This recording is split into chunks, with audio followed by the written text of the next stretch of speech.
Hey everybody, it's Samson, and I sound very congested right now because of the conditions of the weather and the conditions of the house. So hopefully that doesn't bother you too much. But two things. I wanted to say that one of the biggest reasons I haven't been uploading too much is because I'm working on something, not anything like major or big, but just something that just takes up a lot of time to work with. And two, I've been actively trying to just do something in my real life right now that hasn't really been going too well. But I have time right now to quickly have some fun real quick and something I can easily do because all it really is just this book in my hands and this just recording.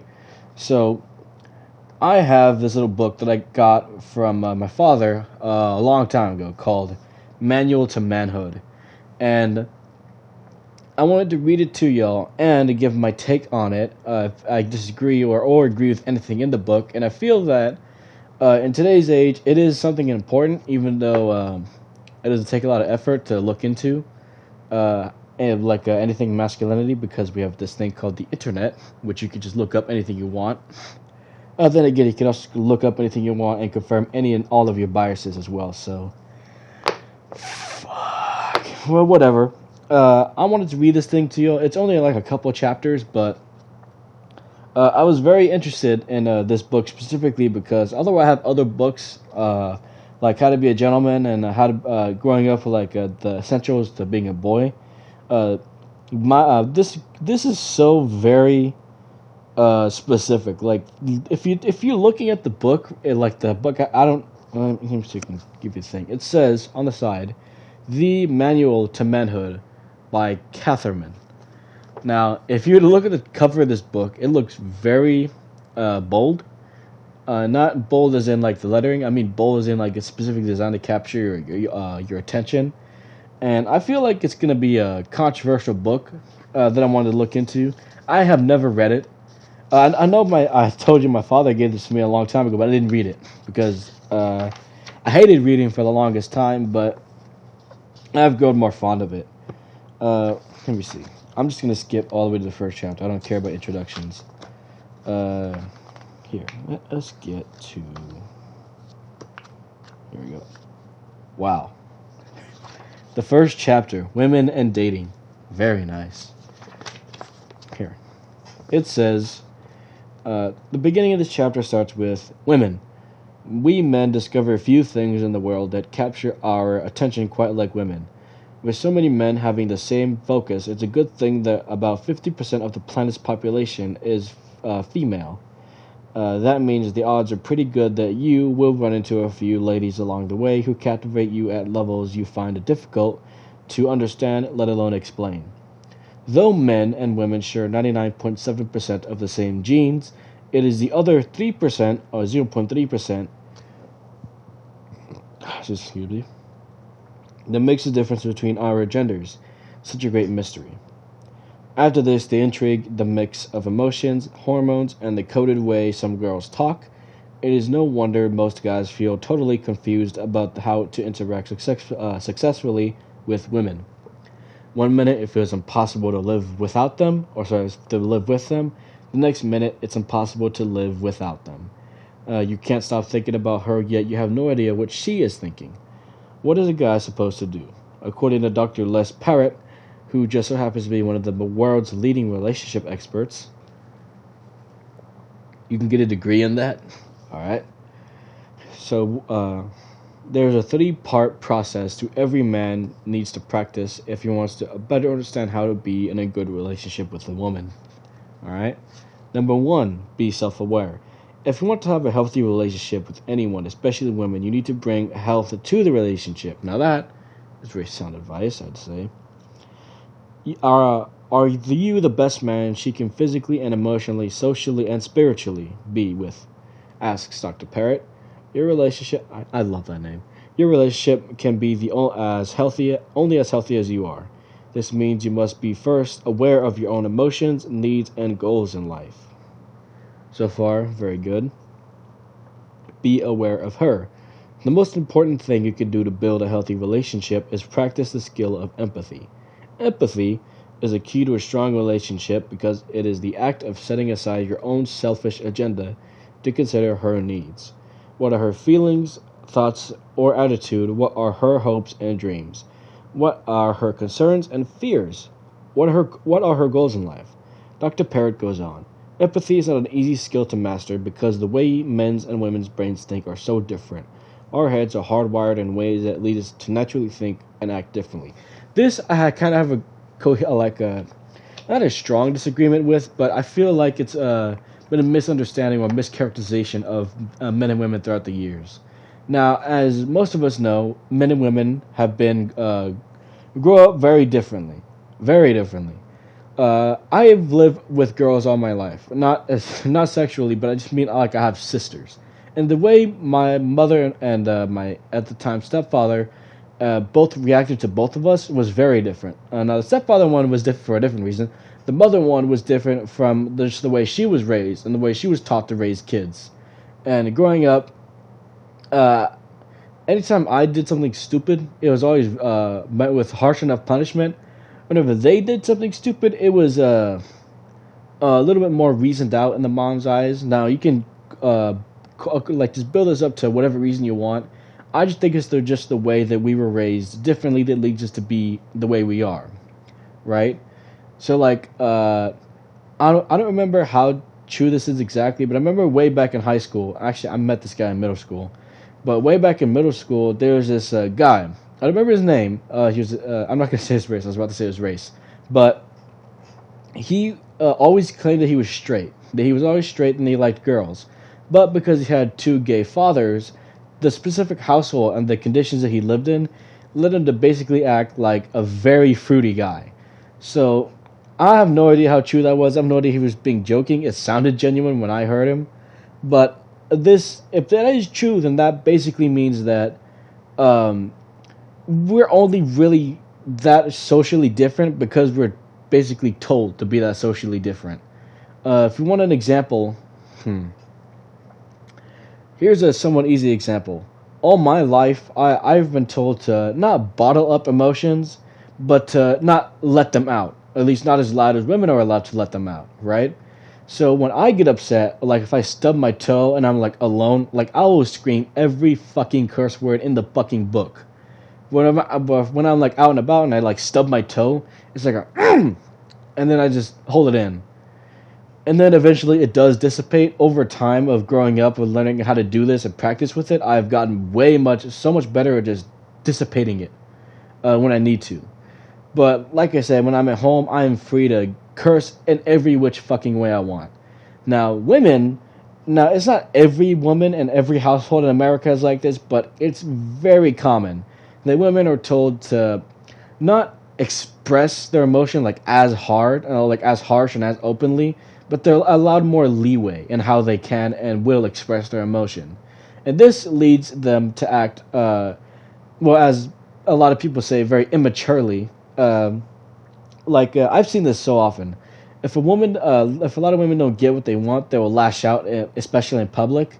And a lot of people say this is womanly behavior. This is this. It's not exactly womanly behavior because I've seen guys do the same fucking thing. It's just emotional. It's just like emotionally immature behavior. The thing we got to understand is that over time, especially you can see this now, like women have been slowly not catching up because that sounds like it's a race, but slowly adapting to what a lot of what was seen as a lot of men's activities, like playing video games, like playing sports, a lot of heavy sports actually, just there's a lot of this, like a lot of like video games is the biggest one for me because all my life, even my dad told me this, like a girl's not gonna like a guy who just plays games all day. Like they want it's basically my father's opinion is that girls want a guy that's basically just John Sportsman that just is the most masculine American guy, and that's all they basically want. Now I grew up with this in mind, and so I kept that in mind every time I'd not approach a girl, but every time I was around them to always see if it was true, see what they would talk about. And let me be fucking real, I would eavesdrop like a motherfucker, guaranteed. And what I've learned is that over the years, like not through like some movement or anything, just because I guess I guess the way people just shifted this way is just the way things happened. But a lot of girls, especially girls around my age, have slowly gotten into video games, which is surprising. Which I don't know if it has always been this way, but just now, given thanks to the internet, it just seems like more of them are into video games. But I don't know, man. It was always strange to see like girls having fun playing Call of Duty and PUBG, because I was like, this might sound sexist, but I was always thinking like, aren't you like a little bit more excited to like, I don't know, do makeup? But I like that like broke me out of that like mindset that we are inherently different. I think that we are different by the way they were raised. Because if a father was to raise a man and woman in his household the same way, right? Like no differences. Like he was to raise his daughter and his son exactly the same way.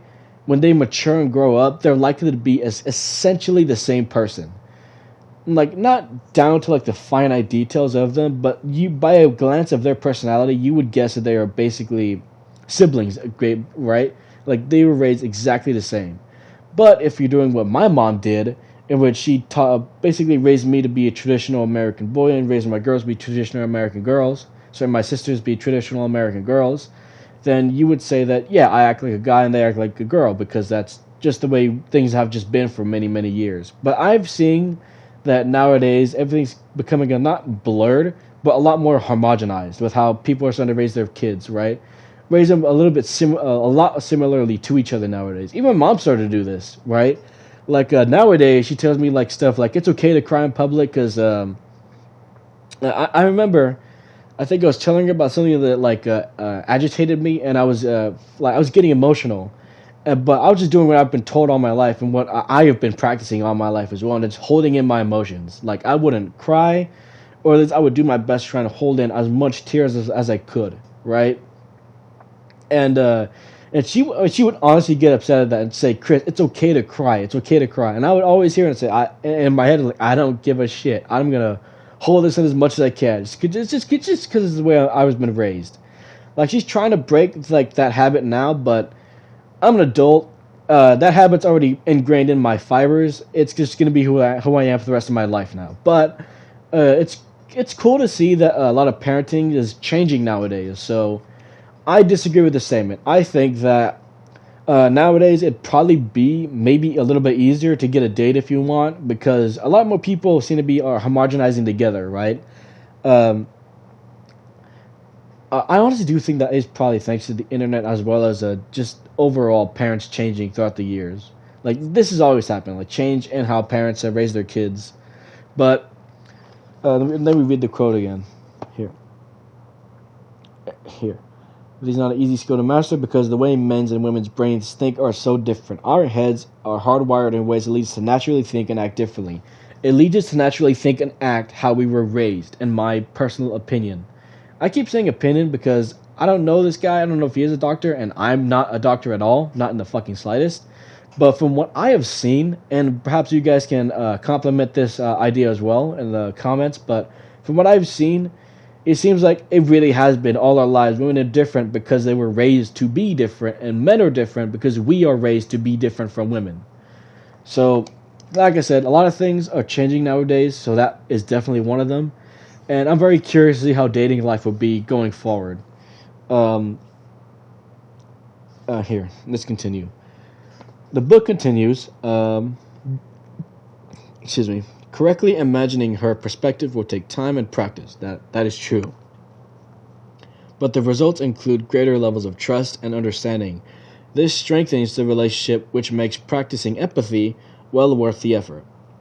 Here, number 3. Bring the two together. To emphasize the point Dr. Parrott instructs, men who can connect their self-awareness with the skill of empathy processes the twin engines and maturity needed to drive strong, healthy relationships.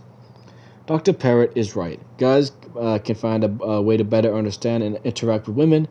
Good thing, too, men and women are created to be perfect partners and lifelong companions.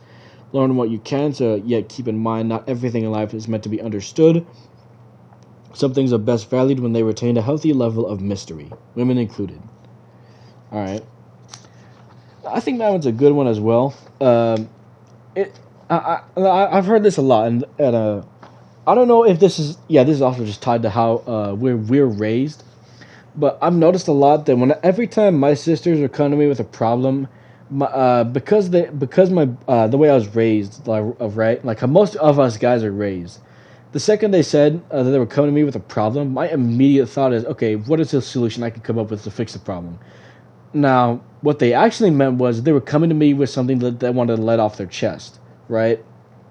So, for instance, not for instance, but just for fact, a lot of women, when they come to you or talk to you about their problems, they're not talking to you for a solution. They're talking to you because they want you to listen to them and just take consideration of what has been bothering them, essentially, and just listen.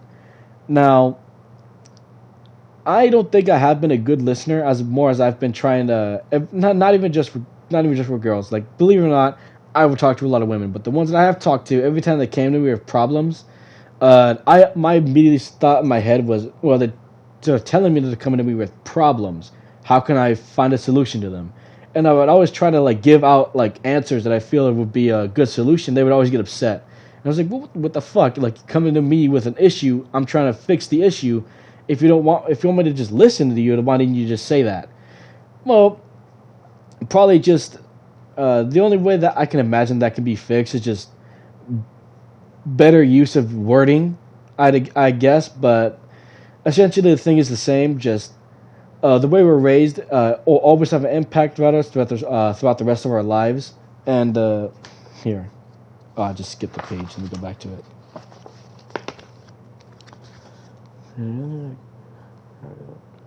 Not everything in life is meant to be understood. Some things are best valued when they retain a healthy level of mystery, women included. Now, it's I'm trying to find the wording for what I want to say correctly. Uh, it's I'll come back to this later. But essentially, what I'm just trying to say is he's right. Talk with a girl you like. You will need a girl you like. Courage, fresh breath. See how to fresh and bad breath. Time required. It will take as long as it takes. Okay. Oh, a little quote here at the top. What would men be without women? Scarce, sir, mighty scarce. Oh man, Mark Twain. There she is, the girl. This is your chance. Go over and say something. If you don't, the other guy will. He who hesitates loses, and you're not a loser. So don't hesitate. You could talk to that girl, and here's how you're going to do it. Step 1, breathe. Before you take a step in her direction, take control of your breathing. You need to breathe to make words. To be sure, breathe normally. Hyperventilate, and you will talk too fast and get a brain buzz. Forget to breathe, and you'll run out of air needed to speak, and the last thing you want to lose is your words before the end of your opening sentence. Check your breath. First impressions are important, and you want this one to be fresh in her mind for a long time. Approach her with confidence. Stand tall with your shoulders back and your head held high, no slouching. Say something nice. Start with a simple hi. I am Samson Owens. Don't forget some witty drop. Don't drop some witty pickup line that you read on a friend's status update. They don't work. I don't know where those came from, and I think honestly that was like a psyop, like an unintentional psyop of just people jokingly saying that it works, and then people ended up using them. They don't work. Stick with what you know, like your name. Give her a genuine compliment. This requires you to say something to really mean what you say and say what you mean. If you fake this part, she will know. Don't ask how girls should seem to know when guys aren't being authentic. Try giving her a compliment like one of these, if appropriate. This one isn't just girl specific. This is just truth overall. People really do have a generally good bullshit radar. Like, if you bullshit people, they will fucking know, right? And you might be wondering, well, why do people like the government always bullshit people all the time? Because it's the fucking government. What are you going to do if you know the truth? Tell it? Good fucking luck. Listen, we all know the things. Don't talk about the Vegas shooter. Don't talk about the guy with the water car. Don't talk about the boys on the tracks. And do not ever talk about the money trails. Listen, we all know that the government bullshits us all the time about a lot of shit. What the fuck are we going to do to counteract that? And I'm going to tell you, it is jack fucking shit. That's just the way the world works, alright? Truth is, it's not just women specific. Everyone really does, not everyone. A lot of people really do have a good bullshit radar. Trust me. Give her a compliment. Give her a compliment like one of these are appropriate. I went to your volleyball game yesterday. You did really well. You work in good work in class today. You make answering those lab questions look easy, and your hairstyle looks good. I like it. Step 6: talk with her, not to her. I've had this. I have encountered this problem before, through personal experience. This means you are both talking in a conversation. Your best bet is to get in the conversation started. Your best bet to get the conversation started is to ask her questions that require more than a simple yes or no answer. This isn't just good for dating. This is just good for talking in general. My dad taught me this a long time ago when I was like in elementary school, teaching me how to like hold conversations, right?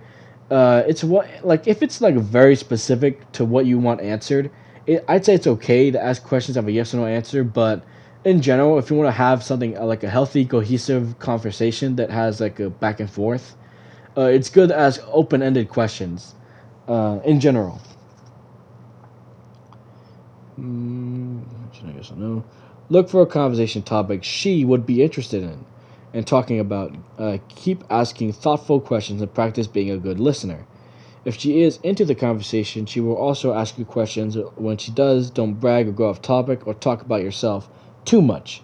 Keep the conversation light and focused on her.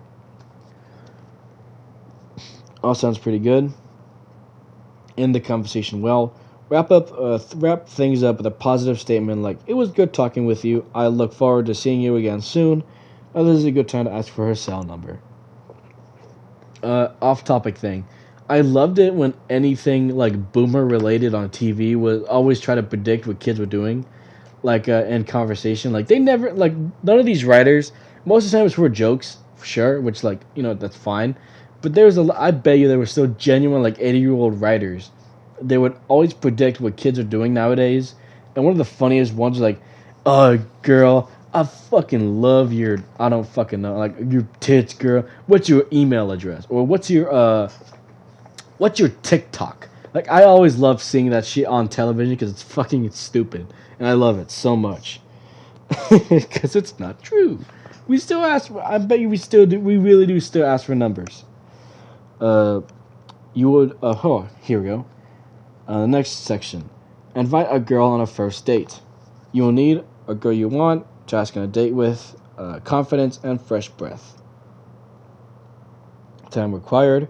It may seem longer than it actually takes. Prepare yourself. What you're about to attempt may end up ranking the top 10 most memorable moments of your life. The first date invite story will be told for years to come, and from two perspectives, yours and hers. How you plan to undertake this asking determines if she. This is terrible wording. How you plan to undertake this asking determines if the story will be told epic or horrific. I can think of so many ways to better phrase that. Choose carefully. A date is about getting to know somebody better. Dating will help you learn what type of girl you're interested in and what type of girl is interested in you.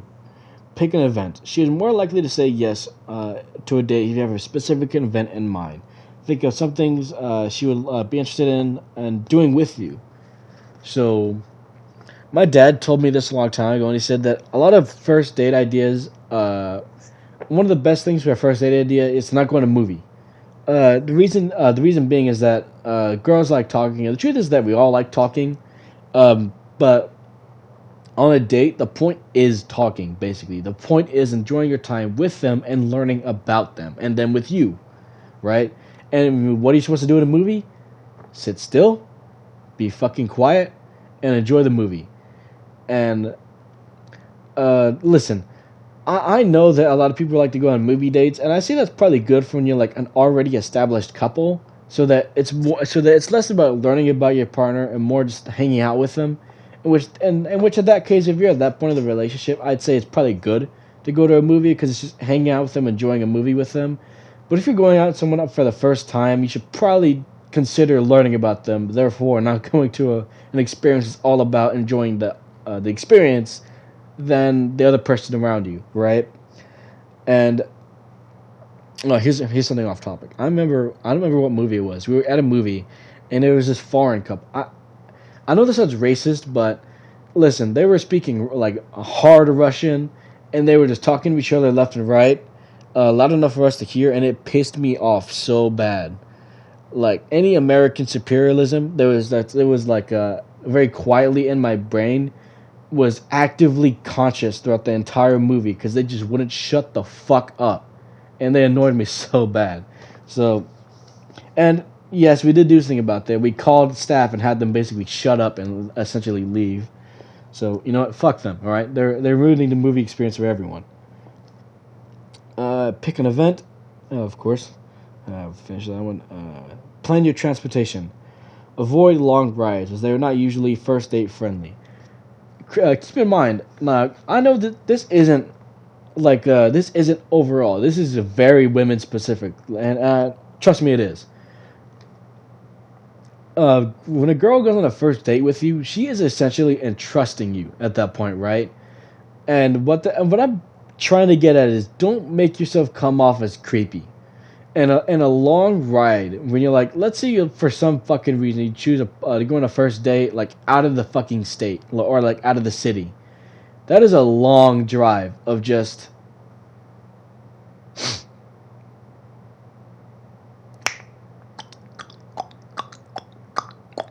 Ah, fucker, lane changing son of a bitch.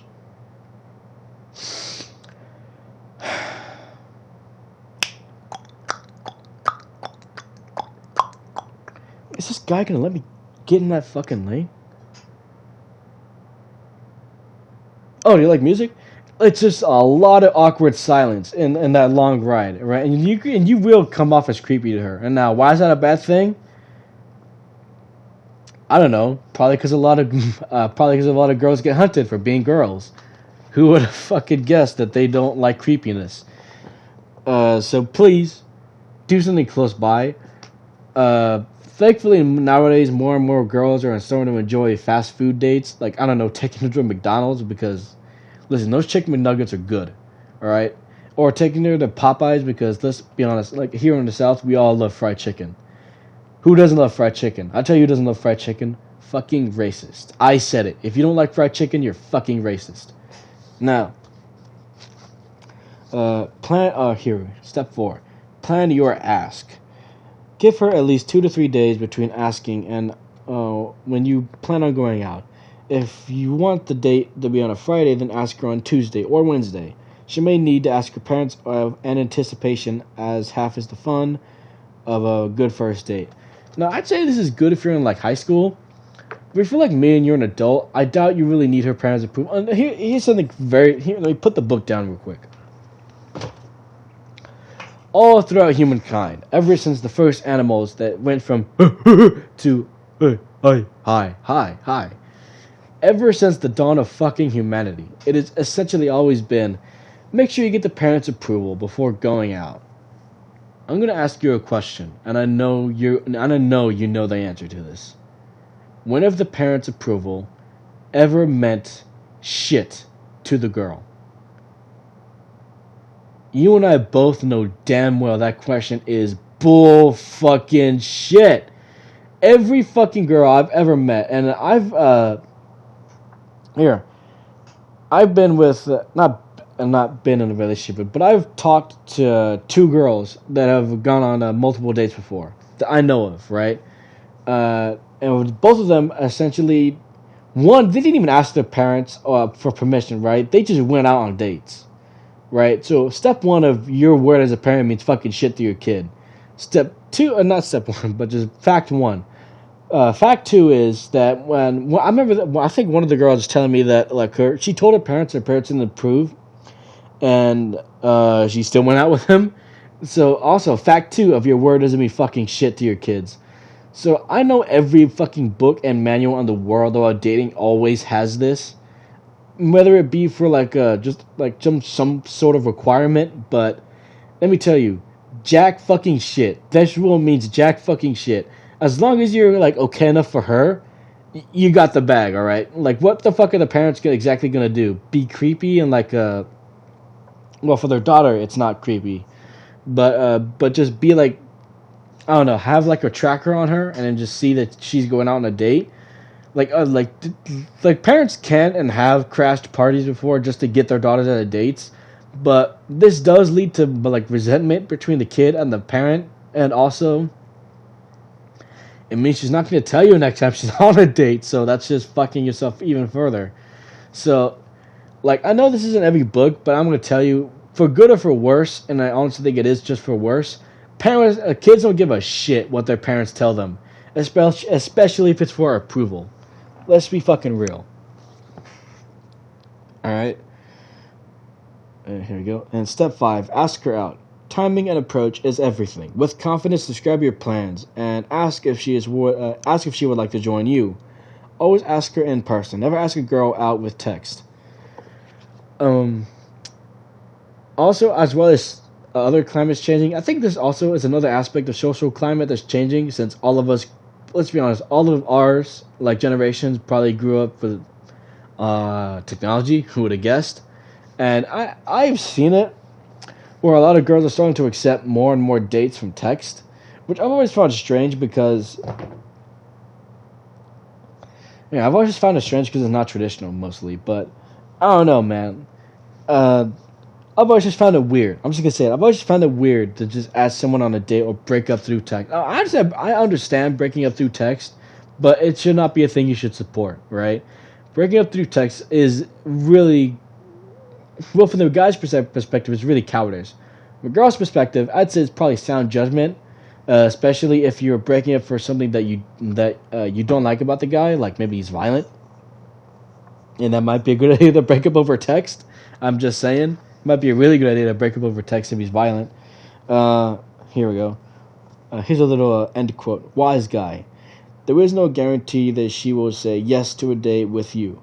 What is guaranteed is that if you never ask, she will never say yes. That is too fucking true. Alright, here. How to plan a date. You will need a girl who said yes to a date with you, confidence, cash, and transportation. You will need 1 hour of planning. Guys who are mature enough to start dating know the following truth. Girls like a man with a plan. And man makes plans, and God laughs. Alright? Go. So what's your plan, man? He's laughing at me. If you want to go on a date to go great, you need to put on some thought and energy before you go out. The best way to assure she brags. Jesus Christ, you can tell it's made by like a 30-year-old adult. She brags to her friends that she has a Haggett. Oh, that's not anagram. That's not the word. Is it anagram? I don't remember. Haggett, having a good time. Hagt. God, you could tell this is made by a 30 to 40-year-old adult. All right. Having a good time. In parentheses, by the way, is to dedicate some time to planning and preparing a date. Here's how. Step 1. Think about it. Try to think about the date from her perspective. What would she like to do? And what would you have in common? That actually is a pretty good idea. It's probably a good sound judgment to, right before you ask a girl out on a date, to probably, I don't know how to say this any other way that doesn't sound creepy, but just watch her, just like, I don't know, just stand in the bushes, watch her silently, see what she likes and does. You'll probably have a good idea of what you want to do with her. That also sounded bad. What you want to do alongside her, I should properly phrase it. Step 2, ink it. Write down your ideas on a piece of paper. Brainstorming is a creative way to test an idea, see potential conflicts, and identify your best opinion. Consider costs, transportation, timing, and perhaps even getting her or your parents' permission. Once again, we both know that means jack fucking shit. Step 3, map it. Once you have your best idea written down, map out your plan. When is the date? Day, evening, night? When does the date begin? She needs a specific time to expect your arrival. What is your budget? A date can get expensive, so set a budget and stick to it. Who is paying? Feminism really made this really difficult. I'd say that if I'm ever going to go on a date, I am paying the first date guaranteed. But believe it or not, people really do have a strong resentment towards that. When I say people, I mean really specifically girls have a nowadays have a very strong resentment towards that, and I can understand why. And the thing is that they, I guess, from their perspective, that they're guessing more so that they can't hold up anything financially. That I have to be the provider for all of everything. But I'm gonna be honest with you, I don't give a shit. She wants to pay for a first date. Good luck, because I'm still gonna pay. But for any other dates going forward, I'd say she probably has more say whether or not she wants to pay. But the tradition is that I pay for the first date, and that afterwards, and because that is more or less nowadays tradition, afterwards we can debate on it. Because I'd say for a first date, it's about me showing my presenting myself to her. I'm the one to ask her out. I'm the one that trying to seek her approval more so than her parents or anyone else. Her approval that I am worthy. So one way that I would assume, or at least I used to assume that would be proven, is that I can prove myself to be financially stable enough to pay for a first date. Now, I like that. Like I said, for any other date going forward, that means she not only trusts me enough to go on another date, but also that she sees me, I guess, with more open eyes of and I'd assess lesser judgment. So from then on, I'd say it is debatable if we want to have debates on who can pay going forward. But for a first date, I'm trying to prove myself to her. So I'd say it does make sense that I pay for the first date, guaranteed always. Here. Dating etiquette established over a century ago is becoming ancient history. Back in the day, the guy paid for everything on a date. Today's modern man is challenged to make the change, as the modern woman often wants to pay for some or even all of the date. So who picks up the tab? He, she, we? There is a simple and respectful way to determine who opens their wallet without opening a can of controversy. Who asked who? If you asked her, you need to make a good first impression. Gentleman's rule: always pay on the first date, no matter the circumstances. If she asked you and you said yes, still offer the following to follow the gentleman's rule. I actually do think that's a pretty good one. If she asked you out, which once in a blue moon, once in a blue moon, when when all the planets align, when every fucking ancient Greek god is in the fucking stars, only then will a woman ask a guy out. But literally 100 times out of infinity, infinity times out of 10, we're gonna be the ones to ask them out. But I said that is a good thing to consider if they ask you out. Second date: if she extends the invitation to pay for something, consider it. She may want to show that she doesn't expect you to go broke, and that she can contribute some cash too. This is the good sign she may be a keeper. Very considerate of my wallet. I appreciate that. Dates 3 and beyond. Sounds like you may be on your way to having an official girlfriend. If you are not sure yet, wait a few more dates and think about it. Having a DTR. Having the DTR talk.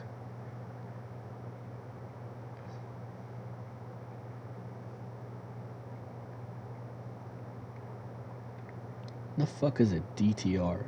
I'm trying to guess what that means. See how to talk like a man. Once you have determined that, yep, she's your girlfriend. Keep the money spending lines of communication open. The word girlfriend is a compound word, uniting the word girl with friend. True friends complement each other in all areas, including money. Talk about it and work together and spend and pay appropriately while dating. Okay. End quote here. Fact. Man, fact, or fiction. I can't afford to date. Fiction. The fact is, you can't put a price on love, but you can put a price on a date. You don't have to spend big cash to show a girl you're creative, considerate, and worth going on a date. Number 2. with next week. To go on a date with number 2, then with the next week. Date should be fun, not defunding. Okay. Meet a girl's parents for the first time. Now, if you're underage, I'd say this is very like a sound of mind to be considerate of. But when you're a grown adult, likely chances that you're both gonna be living in your own places. So it's up to her if it's time to meet parents. But if you're underage, yeah, you really probably should. You will need a solid handshake. I've been fucking master of that for years now. Clean clothes, smile, and manners. Time required 1 to 5 minutes. When has meeting parents ever been 1 to 5 minutes? I'm gonna be fucking honest with you. It sounds like the scariest 30 to fucking 3 hours of your life. Alright? Few things will scare you more than meeting a girl's parents for the first time. This first impression can set their expectation of whether you can or cannot be trusted with their little girl. Get the introduction right, and you'll be one step closer to gaining her parents' trust. Making eye contact. When greeting her parents, look them in the eyes. Comfortable eye contact is 4 to 5 seconds. Pause by briefly looking away, and then make eye contact again. Smile. An authentic smile conveys optimism and high levels of confidence. Speak with confidence. Starting with her mom, say something simple yet polite, like, "Nice to meet you, Mrs. Mrs. Owens and Mr. Owens." Shake hands. Follow the how to shake hands steps by extending a friendly and traditional greeting, and show them that you are respectful and know how to interact with adults. It tells you how to shake hands without telling you how to shake hands. Let me just tell you how to shake hands. Now, I honestly, this is just out of tradition more so than personal judgment, but this is just a thing that's bothered me for years now, especially from a grown adult.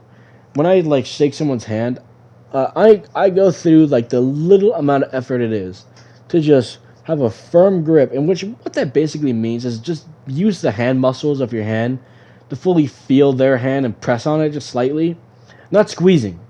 Just press and hold on the hand and then shake, right? And then you let go and then you just go on your way.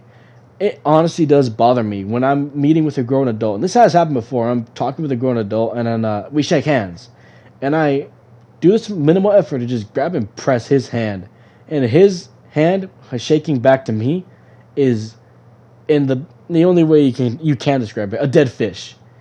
And it bothers me so fucking much every time it happens. I cannot exactly explain it, but it just does. Compliment their daughter. Say something nice about their daughter that has nothing to do with the way she looks or how excited you are to be going out with her. Compliment her drawing. To her parents, say, "You raised a good artist." I'd say it's probably a good one. More info. A good dad protects his daughter. Any guys trying to date his daughter can see him as public enemy number 1. The trick to gaining dad's approval is to treat her daughter with the respect he wants for his little girl. Basically treating her like the queen of fucking England. I just forgot that she died. Think it like dad is watching at all times. This will keep you off his most deadly list, and increase the odds of you gaining an elevated spot on his daughter's. What? Let me reread the sentence again. This will keep you off his most deadly list and increase the odds of you gaining an elevated spot on his daughter's most wanted list. That is the worst phrasing I've ever fucking read in this book thus far. And the next section, balance time with girlfriend versus guy friends. Okay. You will need guy friends and girlfriends. Time required daily life. I'm going to put the book down real quick. Listen. We have our friends that we hang out with. We all do. Well, most of us do nowadays. It's becoming less and less in-person thing. But, well, if you're the type of guy to really rag on your dude for, I don't know, just getting lucky and getting a girlfriend, and you're upset that he's not spending time with the rest of y'all, I don't know, playing Rainbow Six Siege, and like screaming the F word out. Not fuck the other one at all your shitty teammates, and instead he's spending his time with his girl. I think that's probably more of a you problem than a him problem. So if I have a girlfriend, I'd say it's probably not my fucking problem if they have a problem with that. I'm using my own discretion to say that I'm gonna hang out with my girl because let's be all fucking honest. By the time you actually achieve boyfriend and girlfriend status, that is something you hold on to and you don't really, what's it called? Fucking juggle the fucking dice with. All right. So let's be fucking real. That's more of a friend's problem if they have an issue with you. If they have an issue with you having a girlfriend. If your guy friends ever say, "Man, where have you been? It's like you have abandoned us for her," then you are officially out of the balance in the time you spend with your girlfriend versus a guy friends. Some guys make the mistake of spending every minute with her. I find that difficult to see that as a mistake. Every minute with their girlfriend before school, between classes, at lunch, after school, or on weekends, texting, talking online. You get the idea. Excuse me.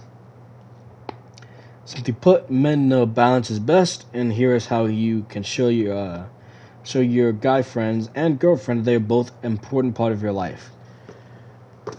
Friends and girlfriends are both important parts of men's lives, but as the racists say, there's equal and then there's more equal.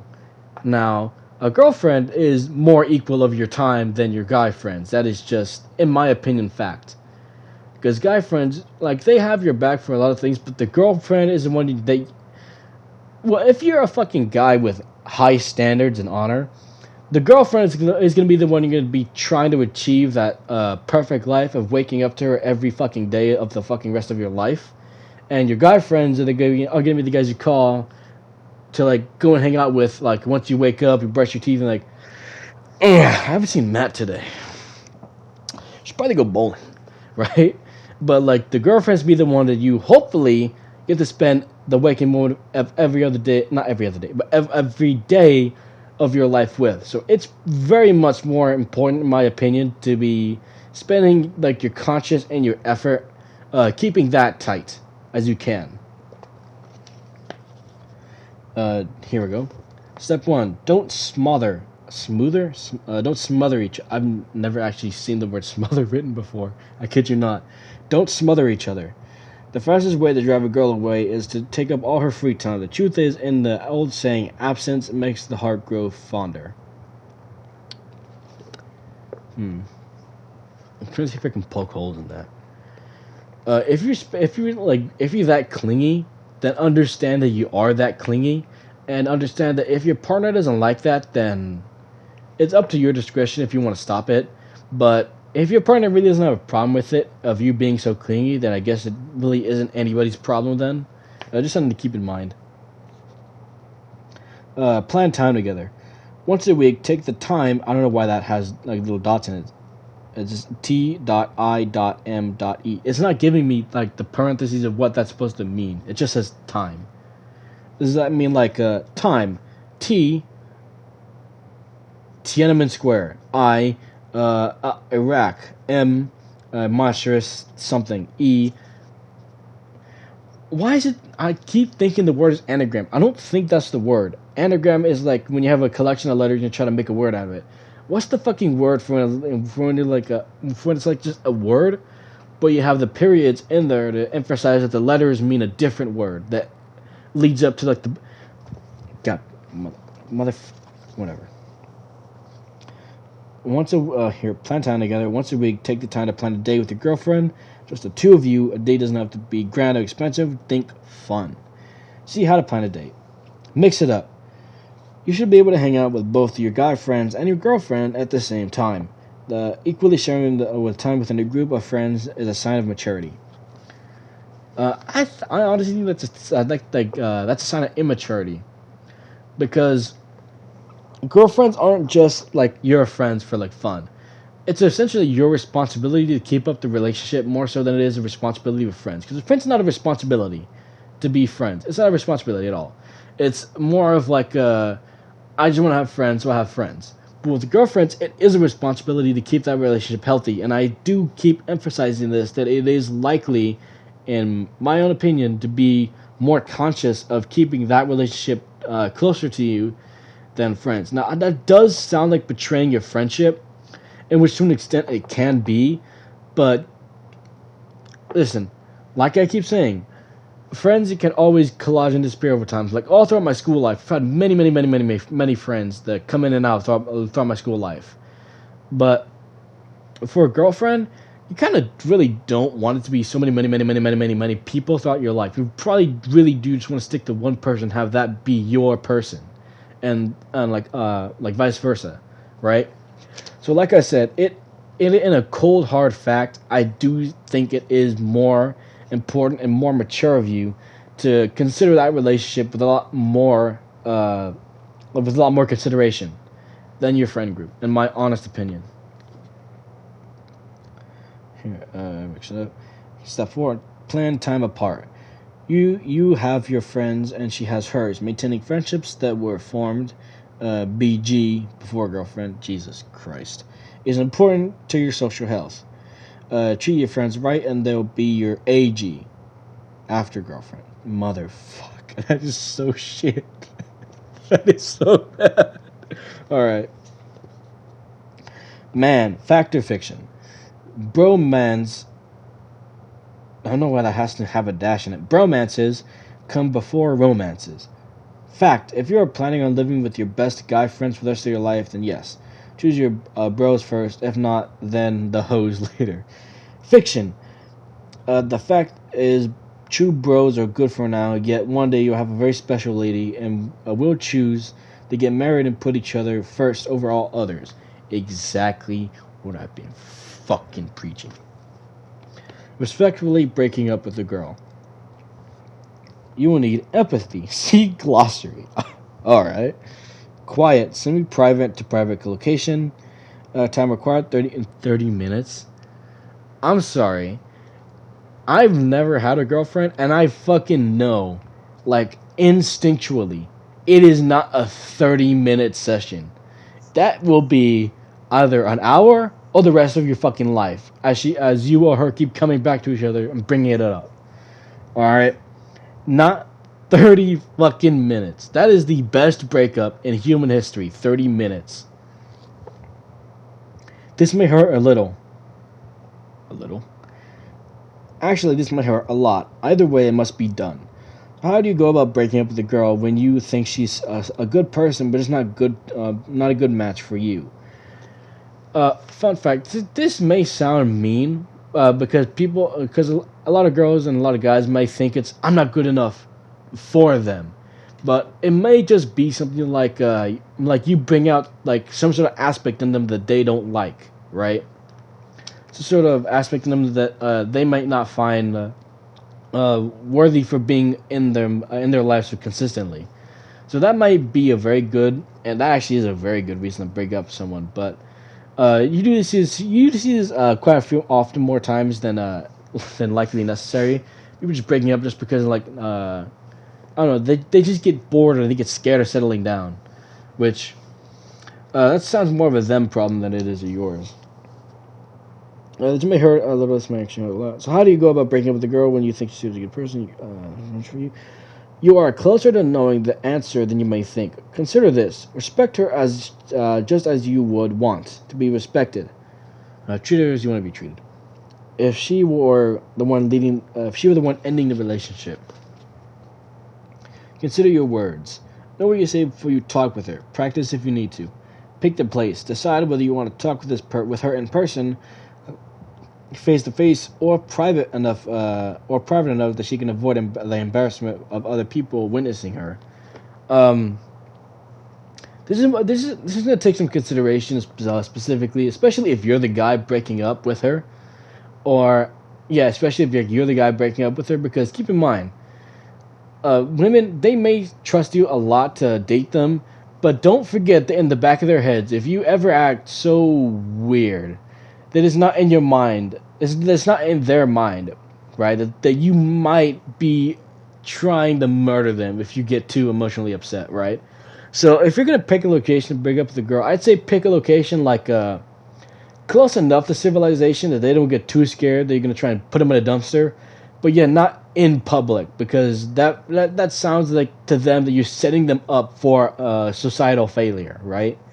So I'd say if you're gonna break up someone, probably do it uh, like in a small alley behind like a public like restaurant where people are at, right? So that when you break up and you go your separate ways, um, people there's always gonna be witnesses there, but at least they're not gonna be right next to her when you straight up out loud say, "I'm breaking up with you," right?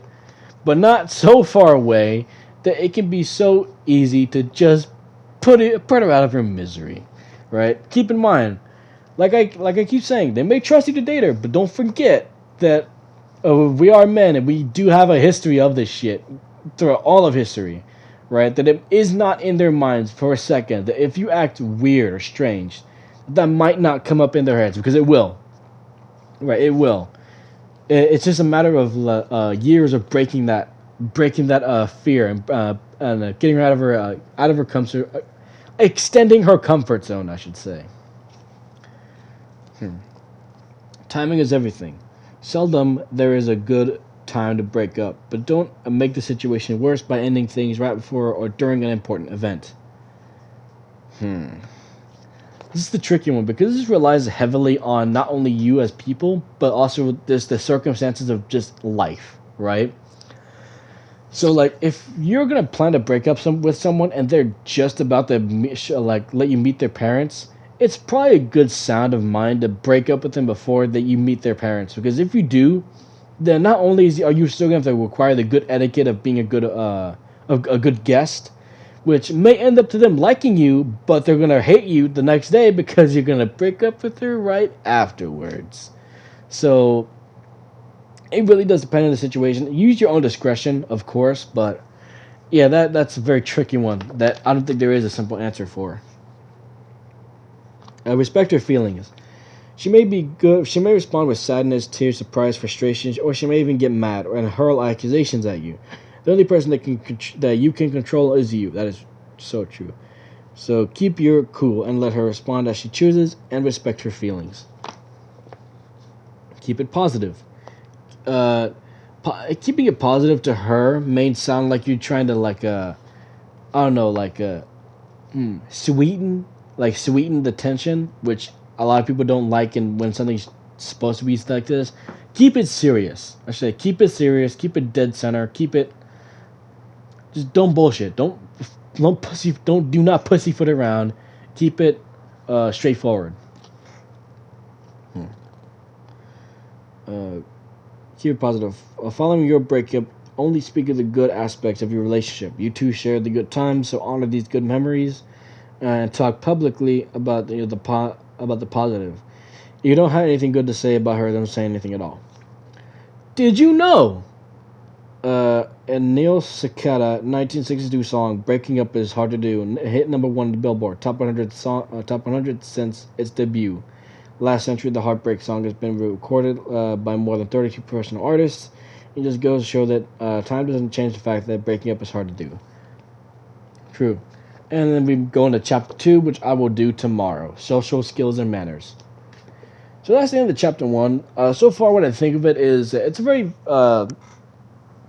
youthful book. It tries to be funny and somewhat relatable, which I don't think it does. But it's cool. It's fun to see. A couple other things I think that most of the advice in there is of sound and mind, but a couple of the aspects and undertones of some of the advice comes off from what I think is misunderstandings and just aspects of the way people grew up back then and the way they saw each other back then. Like I said, times are changing. Women aren't becoming more like men, and men aren't becoming more like women, because the truth is that we're becoming more homogenized, right? Here's something. Did you know that back then it was masculine to wear pink? It was masculine to wear makeup and wigs? Nowadays, that's feminine. Except it's listen. Some of the advice in there is a lot of the advice in there is actually good, but just keep in mind things I said. right? Have an open mind to a lot of this, because the truth is, a lot of our differences come from the way that we are raised, right? And that's all I have to say.